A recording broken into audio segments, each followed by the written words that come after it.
You won't believe this one. A homeowners association decided to fence in a black man's ranch. Yes, they literally tried to trap him out of his own land. They said it was for community security. But what they didn't know was that this man was smarter, tougher, and way more patient than they'd ever imagined. And when the HOA tried to lock him out with a private gate key, he bought the property that owned the only gate entrance. That's right, he turned their own trap into his victory. Let me tell you exactly how it went down. My name's Malcolm Turner. I'm a retired firefighter from Texas, and after 25 years of risking my life for others, all I wanted was peace and quiet. I found that peace on a 10-acre ranch just outside of a suburban neighborhood. My property sat right next to an HOA community called Cedar Hills Estates. Fancy houses, perfect lawns, and people who liked telling other people what to do. My ranch wasn't part of their HOA. It was older land that existed before the neighborhood was built. I raised horses, grew vegetables, and restored classic cars in my barn. Simple life. But apparently, my simple life didn't fit the HOA's aesthetic. One morning, while fixing a fence post near the property line, I heard someone clearing their throat behind me. "Excuse me, sir," said a woman in oversized sunglasses, holding a clipboard. "I'm Karen, the president of the Cedar Hills HOA. We need to talk about your setup." I looked around. "My setup?" "Yes," she said, waving her pen at my land. "That shed, those vehicles, and the animals. They're not permitted here." I laughed. "Ma'am, this is my ranch, not part of your HOA." She frowned. "Everything within this boundary falls under our community perimeter." I stood up straight. "Not this. My land was here before your community existed. I'm not paying your fees or following your rules." She pursed her lips, clearly not used to hearing the word no. "We'll see about that." And oh, she meant it. 2 weeks later, I came home to find something unbelievable. A fence. A tall, metal one, stretching across the back of my property line, right where the road to my ranch connected to the main street. And there was a brand new electronic gate with a keypad. A bright sign read, "Private HOA property, access by residents only."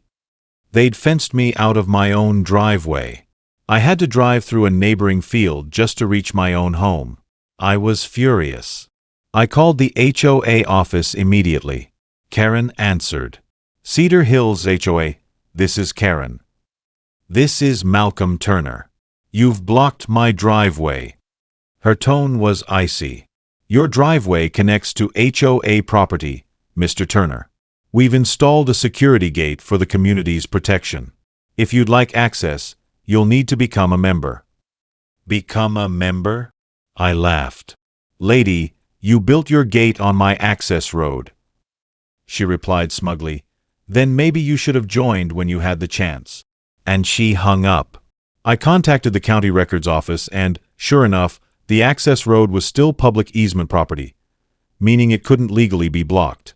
So I called a lawyer, Attorney Davis, who specialized in property disputes. He reviewed everything and said, "They're overstepping. You've got a clear right of way. Let's send them a cease and desist letter."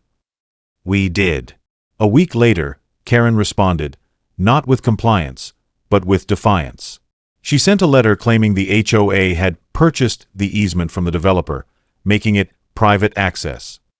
But when Davis checked the purchase documents, we found something interesting. They hadn't bought the whole easement. They'd only bought the land around it, the property that owned the gate area. Which meant if I owned that specific plot, I'd own the gate itself. And that's when an idea hit me, an idea that would flip everything on its head. Instead of arguing, I went silent. I stopped calling, stopped complaining. I just let them think they'd won. Meanwhile, I did some research. I found out that the developer's holding company, the one that had sold land to the HOA, still owned a few small parcels nearby, including one tiny piece right next to the gate. That little piece?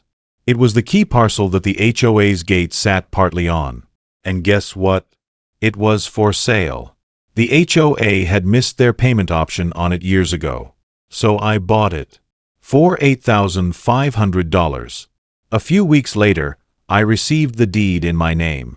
That meant legally, I now owned the land under the gate mechanism.